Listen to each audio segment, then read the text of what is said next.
What's up, you guys? Mike here. Welcome to Bluechip Talks. Now, the Namibian economy has been going through a crazy period of uncertainty, persistent budget deficits, and recession almost becoming our nickname. In fact, if this period was a reality show, it would probably be called Going Broke with Harambe or Mhage Special. In today's video, we're going to talk about sovereign wealth funds, the Namibian dream. A sovereign wealth fund is an investment fund that's created by a government through pools of money from its reserves.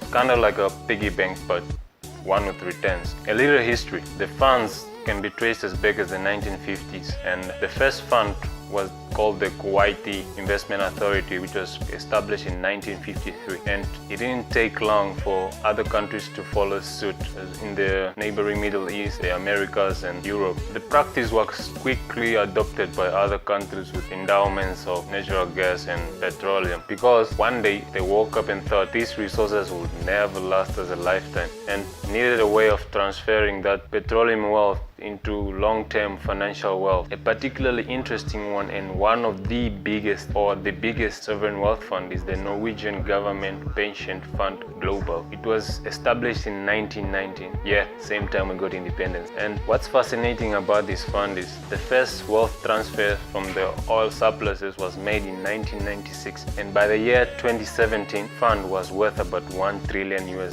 mainly investing in fixed income instruments, equities, and real estate.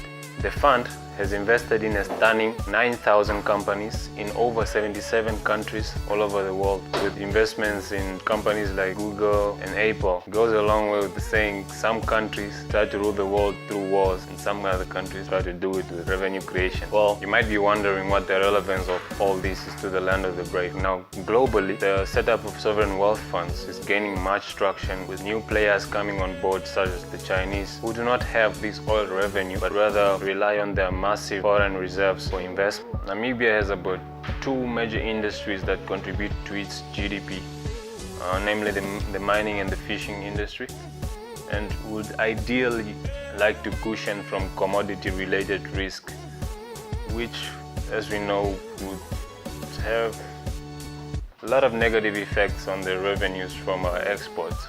Secondly, there's a need to diversify the limited surpluses that our economy generates.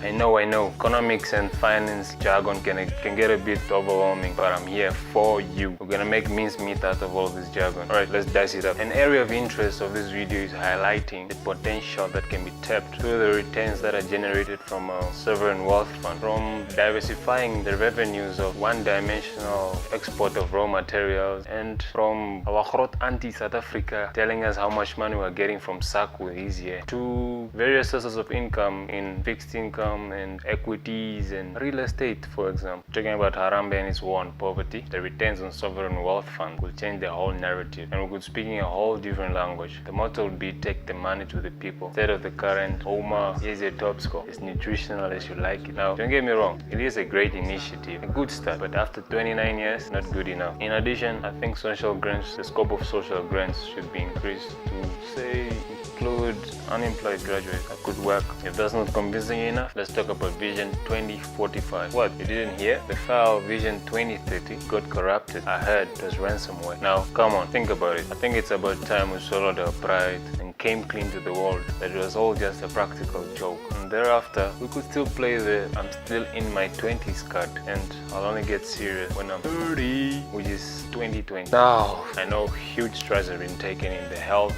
industry, road infrastructure, gender equality, protection of journalists, but notice how we're not talking about money generating moves like in sustainable agriculture and fed foreign reserves as a way of working towards delinking from the South African economy, because that South African imported inflation, it stings. Which is why we should be talking about Vision 2045, where we're using returns from our sovereign wealth funds to develop our infrastructure, our returns to harvest our abundant solar power. A vision where we're attracting foreign direct investment and multinationals to set up in our country. But we all know this is only possible if Namibia becomes a hub of something different, something that hasn't been done. Innovation, skilled labor. Not skilled in quantity, but rather in quality. That's why it's absolutely imperative that our tertiary education is tweaked a bit to match the skills need with the working environment. A vision where we increase spending on entrepreneurship to set up entities like or venture capital to drive that creativity or the need to create value from, say, increase the current allocation of about 110 million that was earmarked for development or to support startups to, say, 500 million, for example. And this is one of the ways that, or this can only be made possible through returns from a sovereign wealth fund. Now, the assumption will be to accumulate at least 1 billion Namibian dollars, which would roughly be estimated to be 66 million per year for over a period of 15 years. And for interest sake, let's assume it's invested at a return of let's assume the least interest rate 3% per year as a return. Now, this would approximately be around 30 million a year of returns after those 15 years. This will be a massive boost to the initiatives that are currently on the table for the government. I mean, they do not have to rely on budget allocations anymore for, say, supplement the budget or contribute to entrepreneurship and agriculture and so on. Sounds awesome, right? But you don't have to be learned to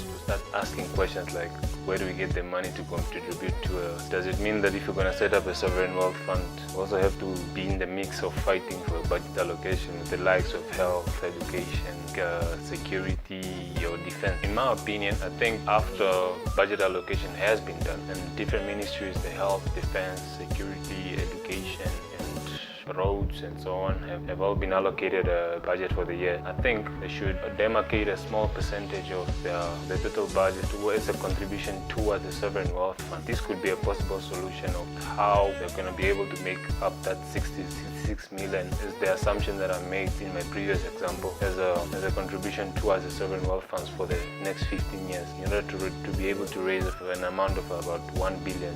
Secondly, pledges from our tiny sources of revenue like money we get from SACU and all the tourism sector could as well make a pledge towards the sovereign wealth fund. Now, some of you might be saying you've seen this movie before and you're asking questions like, what's the difference between this sugar-coated idea and the offshore development fund that was created under the Ministry of Trade and Industry back in the day? Well, I should say the main objectives of both setting up a sovereign wealth fund and the offshore development fund, it's the same. But the main objectives between the sovereign wealth fund and the offshore development company are quite the same in regards to driving the Namibian economy towards an efficient and competitive leader on world trade. But the ODC is more like a byproduct in such a way that it heavily invested in creating a conducive environment for business, enterprise development, and providing market access to Namibia. So an example is like the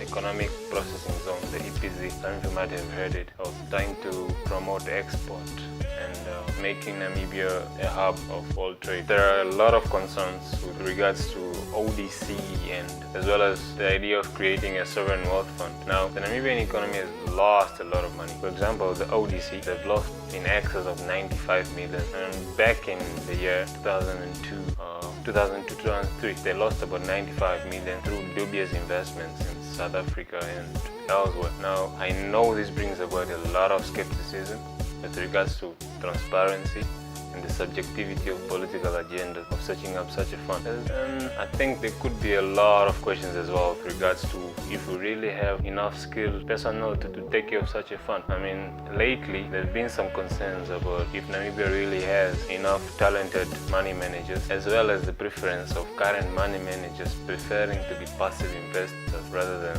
active managers. So to wrap it up, the idea of setting up a sovereign wealth fund is one which I think should be considered serious with policy alignment, of course. I think moving from a debtor regime to a creditor regime requires a little bit of tweaking from the traditional way and conservative means through which we've been running the economy. I don't know about Namibia, but being debt-free feels great. Before you leave, like the video, dislike the video, or leave a comment about how you feel about my suggestion. If it's a big pile of or if you think the government should try to promote studies in economics and finance just as much as they promote medical studies in terms of the incentives. And don't forget to hit the subscribe button down below. Adios.